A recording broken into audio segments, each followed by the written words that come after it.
करें बेटा start.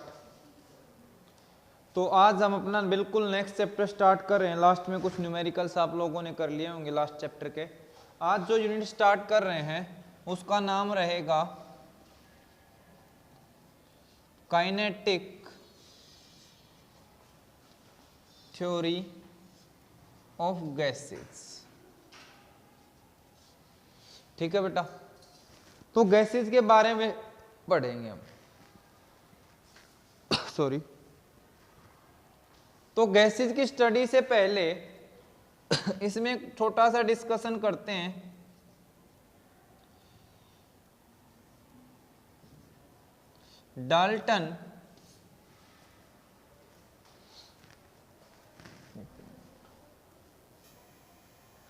Dalton's atomic theory. उसका नाम क्या है? Dalton's atomic theory.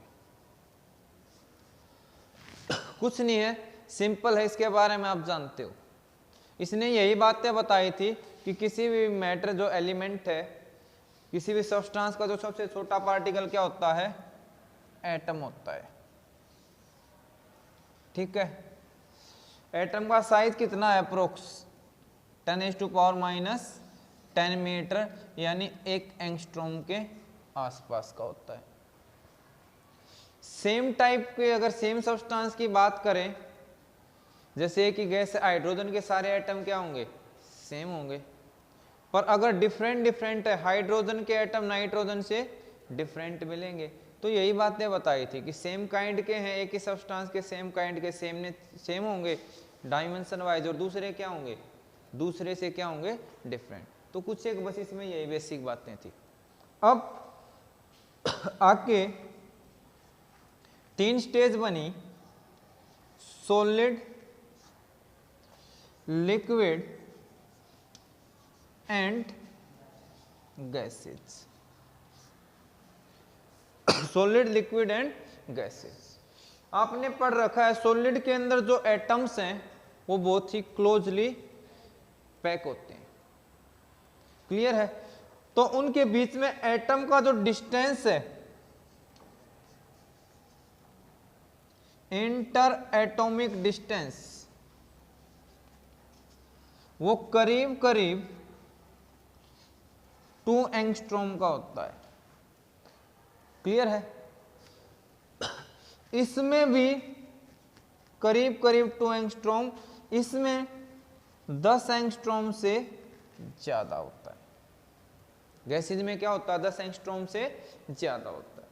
तो इंटरएटॉमिक समझ आ गया कितना डिस्टेंस होगा। बट बात करते हैं फोर्स की। सॉलिड के केस में डिस्टेंस तो इतना है, बट फोर्स भी क्या? बहुत ज्यादा स्ट्रोंग है, तो वो मूवमेंट नहीं कर पाते, एक दूसरे को छोड़ के दूर नहीं जा पाएंगे। लिक्विड में क्या है? डिस्टेंस उतना ही है, बट सॉलिड के कंपैरिजन में जो फोर्स है वो क्या होती है? थोड़ी सी कम होती है। तो ये छोड़ के तो नहीं जा पा सकते, पर अंदर ही अंदर मूवमेंट आसपास कर सकते हैं। गैसेज में इंटरएटॉमिक डिस्टेंस भी ज्यादा है, और एक दूसरे के बीच में जो फोर्स लग रही है वो भी काफी वीक है, तो आराम से फ्रीली मूव कर सकते हैं। समझ आ गया? तो इसमें बस ये डाटा ध्यान रखना, इन दोनों में क्या है? सॉलिड में और लिक्विड में सेम, इसमें डिफरेंट। अगर आपसे 1 मार्क्स में पूछ ले तो पता होना चाहिए। सॉलिड, लिक्विड और गैस समझ आ गया? तो अब स्टडी करेंगे हम गैसेज के। इस चैप्टर में जो हम स्टडी करने वाले हैं वो किसकी रहेगी?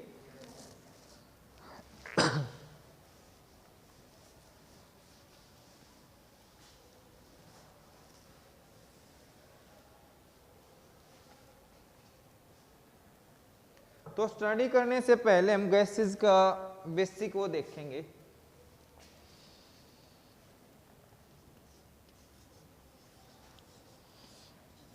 एक कंसेप्ट डेवलप किया गया, आइडियल गैस। आइडियल मैंने वो बताया था जो काल्पनिक हो। कि गैस आइडियल कब होगी? जब हर टेम्परेचर और प्रेशर के ऊपर, हर टेम्परेचर और प्रेशर के ऊपर a gas which obeys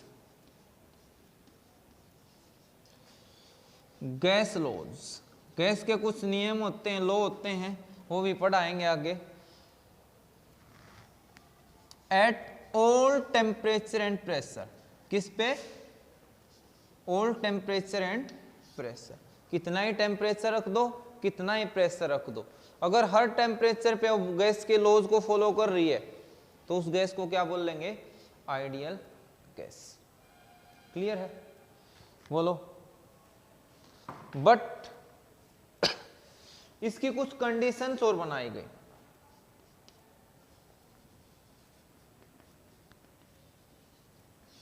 कभी आइडियल गैस होने के लिए ये कंडीशन सेटिस्फाई होनी चाहिए। पहली कंडीशन ये थी कि जो साइज ऑफ पार्टिकल्स है वो अप्रोक्सीमेटली कितना होना चाहिए? वेरी वेरी स्मॉल, यानी पॉइंट साइज का बोल सकते हो।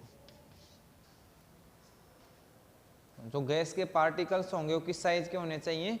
पॉइंट साइज के। दूसरा, उनके बीच में जो इंटरमोलिकुलर फोर्स है वो कैसे होने चाहिए? नेग्लिजिबल।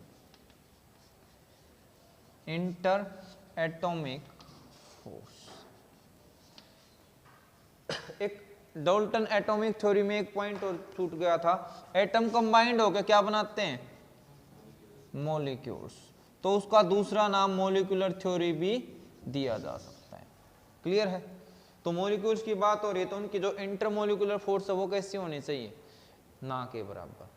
क्लियर हो गया? तो उस गैस को हम क्या कहेंगे? Ideal gas. क्लियर हो गया? ठीक है। अब इन रियल लाइफ,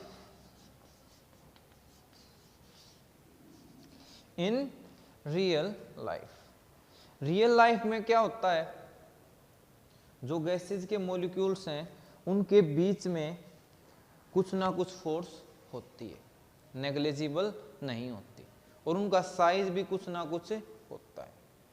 तो इसमें दो चीजों की बात हुई, एक तो साइज की और दूसरी फोर्स की। दोनों कैसे होने चाहिए? नेग्लिजिबल, कम से कम। क्लियर होगा? पर डेली लाइफ में क्या होगा? जितनी भी गैसेज हैं, हाइड्रोजन, नाइट्रोजन, ऑक्सीजन, CO2, इन सभी का क्या है? कुछ ना कुछ एटम्स का साइज है और कुछ ना कुछ उनके बीच में फोर्स भी लग रही है। तो वो हमारी क्या है? आइडियल गैस नहीं है, वो आइडियल गैस नहीं है। क्लियर है? बट अगर इन गैसेज पे अगर हम टेम्परेचर और प्रेशर की कंडीशन चेंज करते हैं तो कुछ स्पेशल कंडीशन पे ये आइडियल की तरह बिहेव कर सकती है। अब मैं बता क्यों रहा हूं, तुम डेफिनेशन का रट्टा मारते हो, real gases are this which obey ideal gas equation at this temperature and this pressure.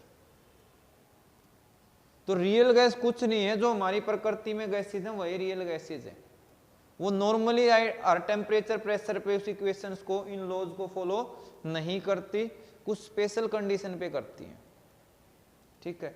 नाम तो पता ही है, रियल में एग्जिस्ट कर रही है तो रियल गैस हो गए। तो यहाँ पे बस डेफिनेशन के अंदर वो कंडीशन और ऐड करनी होती है कि जो जिस कंडीशन पे उसको फॉलो करेंगे। अब कंडीशन तुम खुद ही बताओगे, कभी रट्टा नहीं मारना पड़ेगा, नहीं तो यहाँ पे कंफ्यूजन होता है। लो प्रेशर लें, हाई प्रेशर लें, लो टेम्परेचर लें, हाई टेम्परेचर लें। मुझे ये बताओ,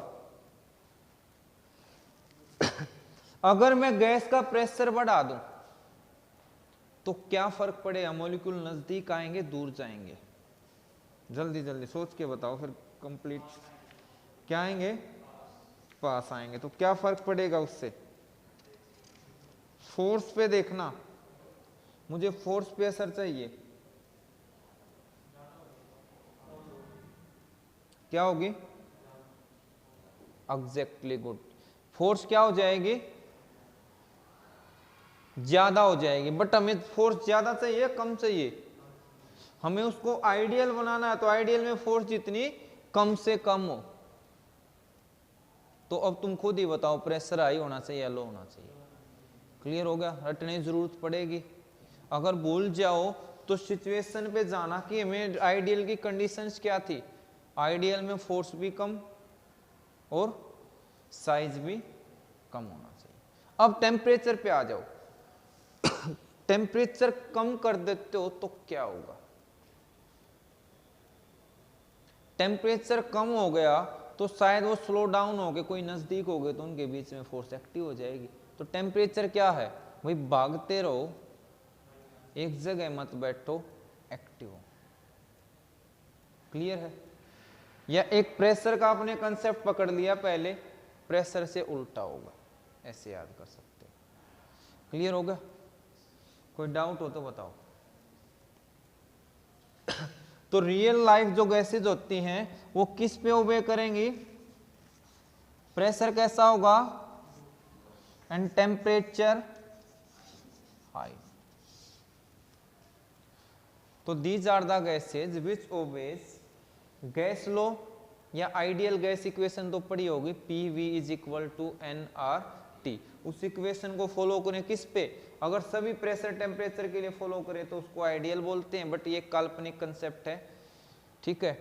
रियल गैस सारी उसको फॉलो नहीं करती, बट एक पर्टिकुलर टेम्परेचर प्रेशर पे करे उसको क्या बोलेंगे? Real gas. वो कौन सा pressure? Low pressure high temperature. हो जाएगा, ठीक है ना?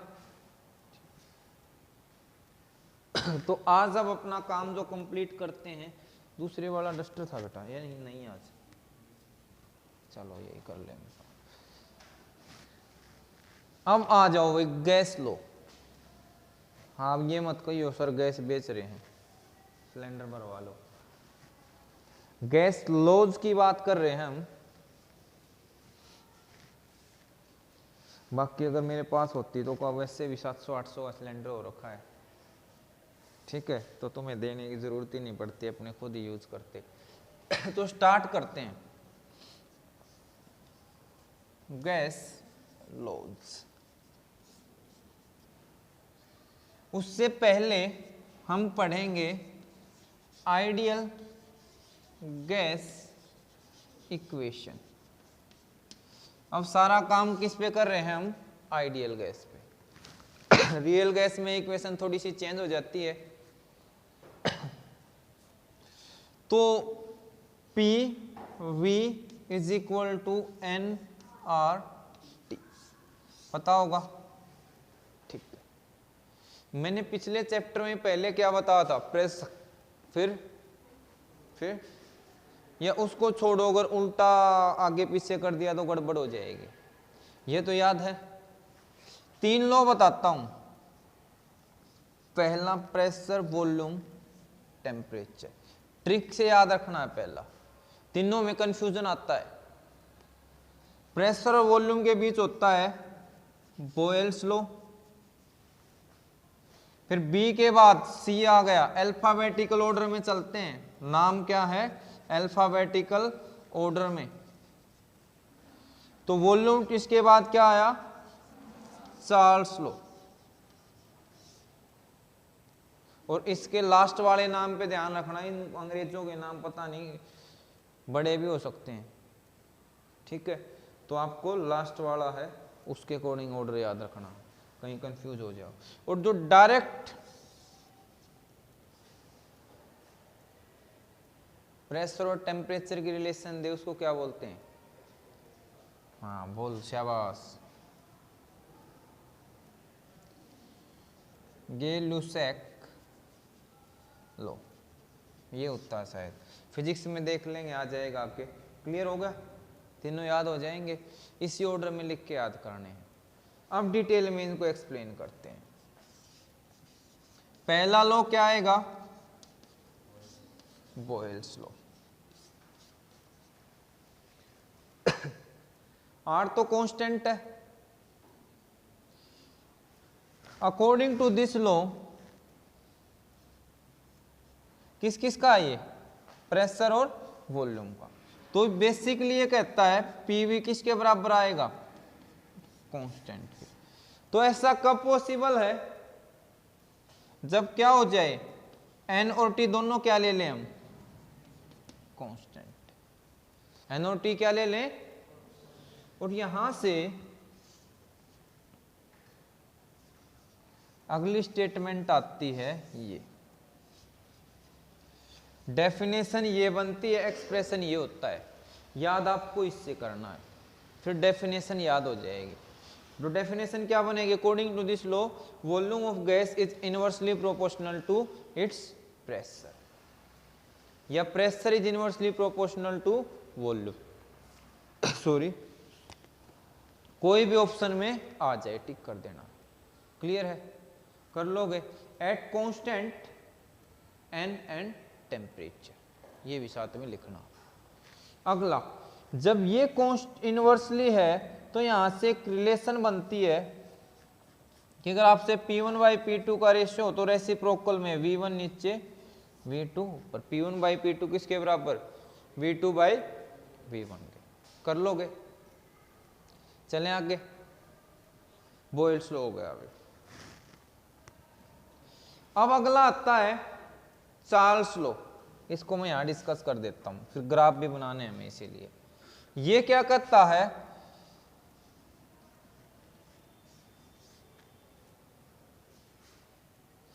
या आप इसको ऐसे भी याद रख सकते हो, ये डायरेक्ट वॉल्यूम टेम्परेचर के। तो स्टेटमेंट क्या बनी? Volume of a gas is directly proportional to its at constant, क्या क्या बच गया इसमें? Constant n and P constant. तो इसकी दूसरी फॉर्म क्या बनेगी? V by T constant. दूसरी फॉर्म क्या बनेगी? देखो फॉर्म करनी बता देता हूं। प्रोपोर्शनलिटी आते हैं, के आता है तो इसको उधर लेके गए तो PV बराबर के नहीं आ गया, यही तो लिखा है। इधर इससे लिखोगे तो इसमें क्या होगा? तो V बाई टी किसके बराबर? तो अगर कंफ्यूज हो जाओ तो ऐसे कर लेना, जो भी तुम्हें याद रखो। पीक ये है, इसका ये है, इसका ये है, और ये वाली इक्वेशन इंपॉर्टेंट है और ये इंपॉर्टेंट है। तो दो दे रखे हैं स्टेज, तो V1 by V2 by T2 कर लोगे? ठीक है ना?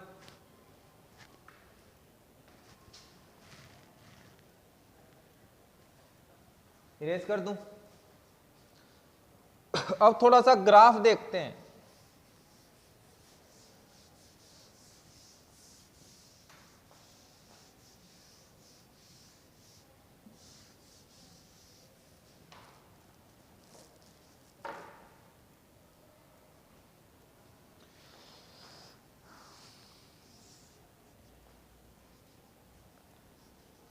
प्रेशर, वॉल्यूम,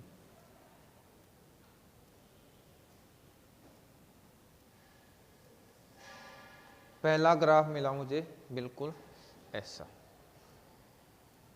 क्लियर है? और अगर रियल गैस के लिए बनाया गया तो मिला कुछ ऐसा। क्या दोनों एक शेप के हैं या अलग अलग है? अलग अलग है। तो बॉयल्स लॉ के जब ग्राफ थे, रियल के बिहेवियर में और आइडियल के बिहेवियर में काफी डिफरेंस आया। किस पे? लो टेम्परेचर पे। मैं यहां जो टेम्परेचर की बात कर रहा हूं, पहले मैंने T1 लिया, T1 पे ये स्टेज आई। अब मैंने ग्राफ के टेम्परेचर को बढ़ा दिया, T2 पे ग्राफ ड्रॉ कर रहा हूं उससे ज्यादा वाले पे।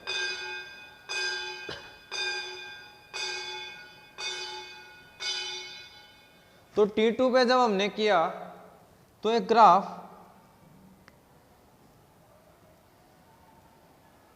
थोड़ा सा ऐसे हो गया, ये T1 वाला था, ये T1 वाला था।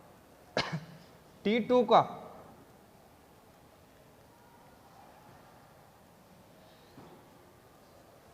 ये है, ठीक है, इसमें भी डिफरेंस है। अब हमने टेम्परेचर को और हाई कर दिया, फिर क्या देखा?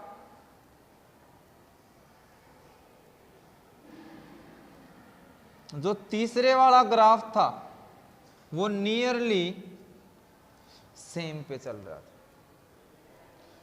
तो हाई टेम्परेचर पे हम क्या देखते हैं, आइडियल गैस और रियल गैस का बिहेवियर किस जैसा हो जाता है, आइडियल गैस के जैसा। क्लियर हो गया? दिखा दोगे अगर ग्राफ पूछे तो। टेम्परेचर अंदर से इस तरफ इंक्रीज हो रहा है, यानी बाहर वाले ग्राफ का टेम्परेचर ज्यादा। क्लियर हो गया? हो सकता है बुक में इसको T1 बोल दे, इसको T2, इसको T3, कंफ्यूज नहीं होना, बस बाहर वाले का मैच कर रहा होगा। अब इधर आ जाओ।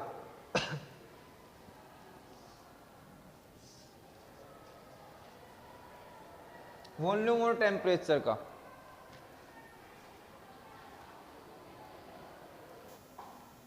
तो अब कंटिन्यू कर लेते हैं बेटा। हमने बात करी थी चार्ल्स लॉ के अंदर। इसमें जो ध्यान रखना है, सेम स्टेज पहले हम क्या कांस्टेंट रहेगा, वॉल्यूम और टेम्परेचर का वेरिएशन देख रहे हो, चेंज किसको करवाया जाएगा, प्रेशर को। तो पहले आप कुछ ऐसे स्टेज लेना, 1 2,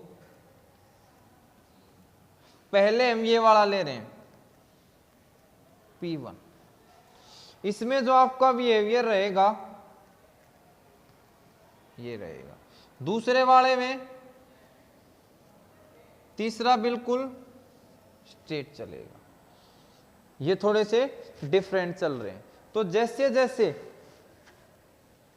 हमने यहां पे प्रेशर में क्या पढ़ा था, एक बार रुक जाओ, दोबारा से अच्छी शेप दे देंगे।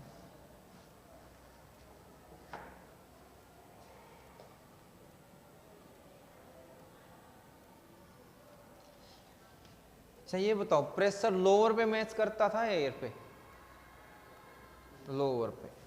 तो यहां जो आपका ग्राफ चलेगा वो नॉर्मली इसके साथ साथ चलेगा।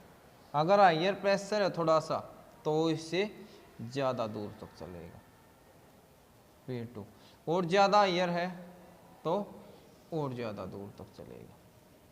ठीक है? तो लो प्रेशर P1 है, ये वाला क्या है, हाई, तो इस पे ज्यादा मैच होगा। ग्राफ भी एक्सप्लेन कर लें, अगर कहीं कंपटीशन में एग्जाम दे दे, एग्जाम में पूछ ले 2 प्रेशर है तो किस पे मैच करेगा, तो आप आइडिया लगा सकते हो। क्लियर है? तो लो प्रेशर पे और हाई टेम्परेचर पे। तीसरा गैल्यूसेक लॉ तुम्हारे फिजिक्स में नहीं है, केमिस्ट्री में आता है, पर बता देते हैं। ये भी डायरेक्टली प्रेशर T के एट कांस्टेंट N और V कर लोगे तो यहां से रेशियो क्या आएगा, P1/T1 is equal to P2/T2। कर लोगे ना? तो मेन ये थे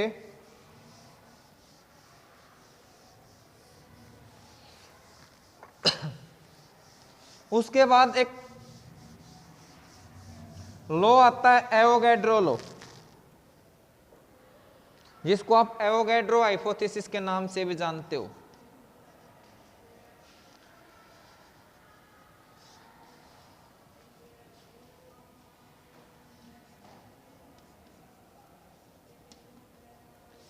उसने क्या कहा कि अगर गैस के हम इक्वल वॉल्यूम ले लें, इक्वल प्रेशर और टेम्परेचर पे, तो उसमें नंबर ऑफ मॉलिक्यूल्स क्या होंगे, सभी गैसेज में सेम होंगे।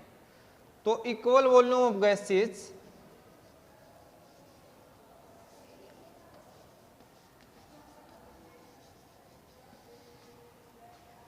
contains equal number of molecules at identical condition of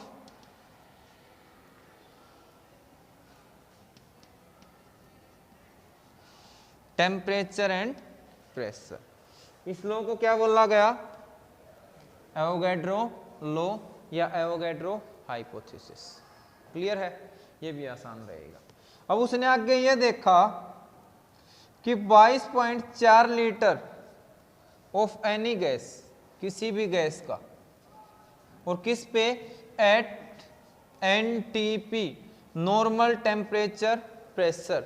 normal temperature कितना माना गया है?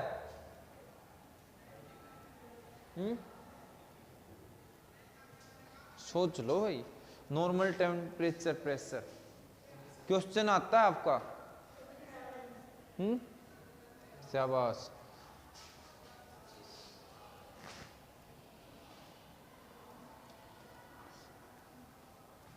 दो 273 केल्विन, वो स्टैंडर्ड रूम टेम्परेचर की बात तो मैंने करी ही नहीं, नॉर्मल रूम टेम्परेचर थोड़ा ना बोलना मैंने। और 1 एटमॉस्फेयर प्रेशर। तो एक क्वेश्चन तो ये बन जाएगा, नॉर्मल टेम्परेचर कितना होता है 273, नॉर्मल प्रेशर 1 एटमॉस्फेयर। क्लियर है? तो उसने बोला कि उसमें 6.022 इंटू 10⁻23 मोलिक्यूल्स या पार्टिकल्स होते हैं। इतने हर गैस में फिक्स होंगे। और उसने इस इतनी संख्या का एक नाम रख दिया Na एवोगैड्रो नंबर, यानी अपने नंबर बना गया वो। ठीक है, वो भी इतने बड़े। उसके बाद उसके नंबर हम पढ़ते जा रहे हैं। तो नंबर बनाना ऐसे सीखो, फालतू के बीच में इधर उधर की बातों में नंबर बना के कुछ नहीं मिलेगा। मेहनत करो, साइंस में नंबर बनाओ। क्लियर है? हो जाएगा। तो ये इसकी एवोगैड्रो लॉ की बेसिक डिस्कशन थी। उसके बाद आ गया डाल्टन, वो डोली लेके आ गया, है ना। और डोली भी क्या थी, अलग अलग, उनमें अलग अलग गैस और उनका अलग अलग प्रेशर, और उन डोलियों को एक बड़े से डोल में डाल दिया। तो उसने क्या देखा, जो उस बड़े से डोल में टोटल प्रेशर आएगा वो सभी का क्या आएगा, इंडिविजुअल प्रेशर के सम के इक्वल। ठीक है, चलो थोड़ा सा वो बता देते हैं। डाल्टन लॉ ऑफ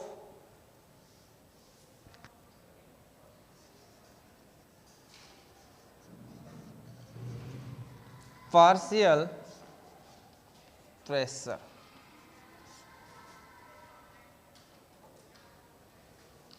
एक गैस है P1, दूसरी है P2। अगर इनको कंबाइंड कर दिया जाए तो टोटल प्रेशर क्या आएगा,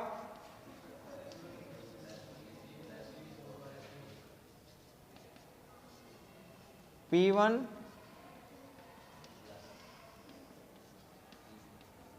ठीक है। तो ये लो यही कहता, according to this law total pressure of a mixture, ठीक है, will be equal to sum of individual pressure. दूसरा ध्यान रखना है, ये गैस रिएक्टिंग नहीं होनी चाहिए, नॉन रिएक्टिंग होनी चाहिए। रिएक्ट करके तो स्ट्रक्चर ही अलग हो जाएगा। क्लियर है? तो ये था Dalton law of partial pressure. तो ये कुछ एक लॉ पढ़े हमने।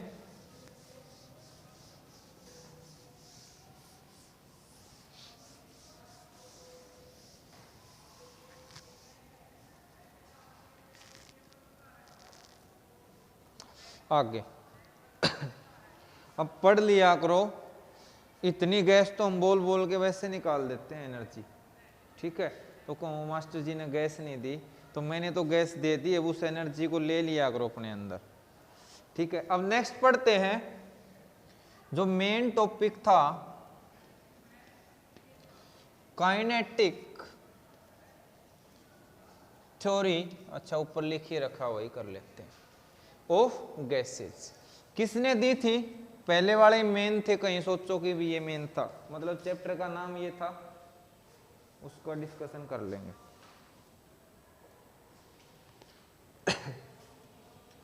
शुरुआत हुई थी मैक्सवेल एंड बोल्ट्जमैन। एक मैक्सवेल अभी क्रिकेट में भी था, पीछे से बहुत छक्के मारता था ना, ग्लेन मैक्सवेल, तो काफी टाइम हो गया देखे हुए। तो मैक्सवेल, बोल्ट्जमैन और बाकी औरों ने भी बाद में इसकी स्टडी करी। फर्मी, ड्राक, बोस, आइंस्टीन, एक इंडियन साइंटिस्ट भी रहा था। ठीक है, बोस और आइंस्टीन ने कॉम्बिनेशन, आइंस्टीन को तो आप जानते ही हो, बोस हमारा इंडिया से था, तो उसने इसकी स्टडी करके एक अपने रिसर्च पेपर तैयार करे थे और फिर वो आइंस्टीन को भेजे थे। तो फिर उसने उसको पढ़ा, तब दोनों ने एक नई डिस्कवरी की थी गैसेज के रिगार्डिंग, नया कंसेप्ट, एक टाइप से नई फिजिक्स बोल सकते हो, फिजिक्स की ब्रांच स्टार्ट हो गई थी तो थर्मोडायनामिक्स के अंदर, तो वहां से स्टडी आती है।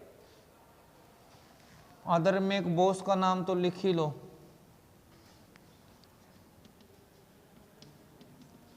और बाद में एक और ब्रांच, एक और स्टडी फर्मी ड्राक ने भी की थी, तो वो अलग चीज है, याद रखो, पर इसका नाम रख लेना, इसको इसके लिए नोबेल प्राइज भी मिला था। हाँ, क्लियर है। तो इसकी एजम्पशंस पूछ सकता है आपसे।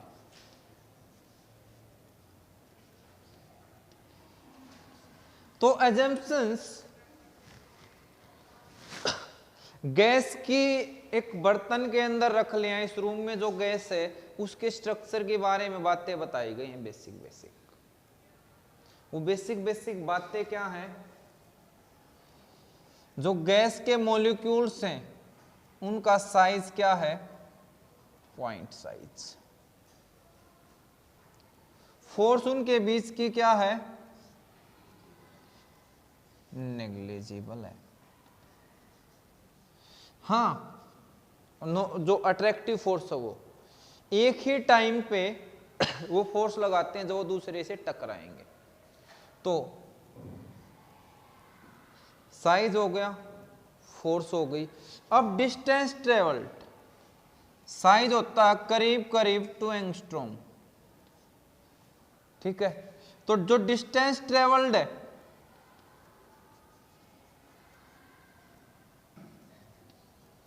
उसके कंपैरिजन में जो उसका साइज होता है वो उससे काफी छोटा होता है।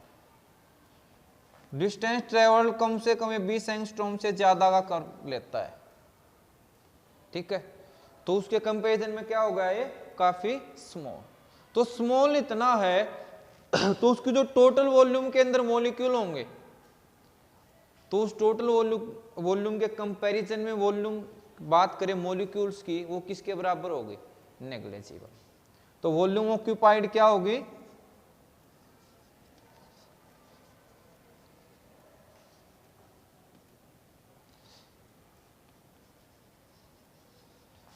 नेग्लिजिबल या वेरी स्मॉल। पॉइंट समझ आया? यानी इस रूम में जो गैस के मॉलिक्यूल्स हैं उनको इकट्ठा करके वॉल्यूम निकाली जाए और इस पूरे रूम की वॉल्यूम निकाली जाए, तो उस मॉलिक्यूल्स की वॉल्यूम का रेशियो जब कंपेयर करोगे इससे तो बहुत ही कम आएगा, नेग्लिजिबल के आसपास, ठीक है। वेरी स्मॉल बोल सकते हो। क्लियर हो गया? नेग्लिजिबल का मतलब कभी भी जीरो नहीं होता, ठीक है, वेरी स्मॉल होता है। इनफाइनाइट का मतलब कभी भी बहुत बड़ा होगा जो हमें नहीं पता। चीज क्लियर होगी? उसके बाद जब वो आपस में क्या होते हैं, they all are in random motion, लगातार मोशन के अंदर होते हैं। मोशन के अंदर होते हैं तो एक दूसरे से क्या करेंगे? कोलाइड करेंगे। और जब कोलाइड करते हैं तो हमने एक चीज पढ़ी थी, कोलिजन 2 टाइप का होता है, इन इलास्टिक और इलास्टिक। इलास्टिक में काइनेटिक एनर्जी सेम रहती है, और हमने वहां पे एग्जांपल पढ़ा था जो मॉलिक्यूलर लेवल पे कोलिजन होता है मॉलिक्यूल्स का, वो कैसा माना गया है, कैसा होता है? इलास्टिक। काइनेटिक एनर्जी सेम हो गई, मॉलिक्यूल आया, टकराया, उतनी स्पीड से दूसरी डायरेक्शन में भाग लिया, तो उनकी एनर्जी में कोई खास चेंज नहीं होता। तो कोलाइड कोलिजन कैसा होगा? एक एल आएगा या डबल होगा, इलास्टिक। क्लियर है? उसके बाद जब वो टकराते हैं तो मॉलिक्यूल्स अपने आप पे भी, मतलब एक दूसरे पे भी और कंटेनर की वॉल्स पे भी क्या करते हैं? फोर्स अप्लाई करेंगे। क्यों करेंगे? क्योंकि उनके पास मोमेंटम है। मोमेंटम है तो डीपी बाई डी किसके बराबर? फोर्स के। और अगर वो यूनिट एरिया पे लग रही है तो क्या भी अप्लाई करेंगे? प्रेशर भी अप्लाई करेंगे। तो गैस के मॉलिक्यूल्स आपस में एक दूसरे पे फोर्स भी लगाते हैं, मोमेंटम एक दूसरे को देते हैं और दीवार पे भी फोर्स या प्रेशर लगाते हैं। क्लियर हो गया। उसके बाद जो एक कोलिजन होता है ये कैसा होता है? इंस्टेंटेनियस। कैसा होता है? इंस्टेंटेनियस। इंस्टेंटेनियस मतलब जो फटाफट एक सेकंड एक पल से भी पहले हो जाए तो कैसा होगा? इंस्टेंटेनियस। तो क्लियर हो गया बेसिक क्या क्या बातें हैं। तो इसमें हमने यही स्ट्रक्चर के बारे में पढ़ा। मॉलिक्यूल का साइज पॉइंट साइज होता है, ठीक है। एक इनको 8 स्फीयर एज्यूम कर सकते हो। क्या मान सकते हो? उनको स्फीयर की फॉर्म में एज्यूम कर सकते हो स्ट्रक्चर को स्टडी करने के लिए। तो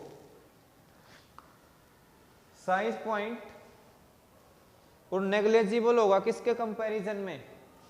जो उसने डिस्टेंस ट्रेवल किया है। वो लगातार मोशन के अंदर होते हैं। एक चीज और याद रखना, एक पहला छूट गया, it contains large number of particles. एक गैस के अंदर पार्टिकल्स कितने होते हैं? वेरी लार्ज होंगे। इस रूम में अगर गिनती करें तो बहुत सारे होंगे, हजारों करोड़ों, करोड़ भी कई हजार करोड़ हो सकते हैं, ठीक है। तो very large number of particle लगातार मोशन में होंगे, एक दूसरे से टकराएंगे, तो कोलिजन कैसा होगा? इलास्टिक होगा और इंस्टेंटेनियस होगा। अब ये चीज इंस्टेंटेनियस होने के बाद जब दूसरे पे टकरा रहे हैं तो मोमेंटम ट्रांसफर करेंगे, फोर्स अप्लाई होगी, तो प्रेशर भी लगाएंगे। तो ये बेसिक प्रिंसिपल्स हैं, बेसिक उसके एजम्पशंस हैं, उनको पढ़ लेना। कोई और छूट गई हो तो बुक से देख लेना, ठीक है। इसके बाद नेक्स्ट हम ये देखेंगे कि एक रूम में एक कंटेनर में गैस है तो दीवार पे कितना प्रेशर लगाती है, ठीक है। वो कैलकुलेट करेंगे कितना होता है। फिर नेक्स्ट क्लास में मिलते हैं, तब तक के लिए बाय।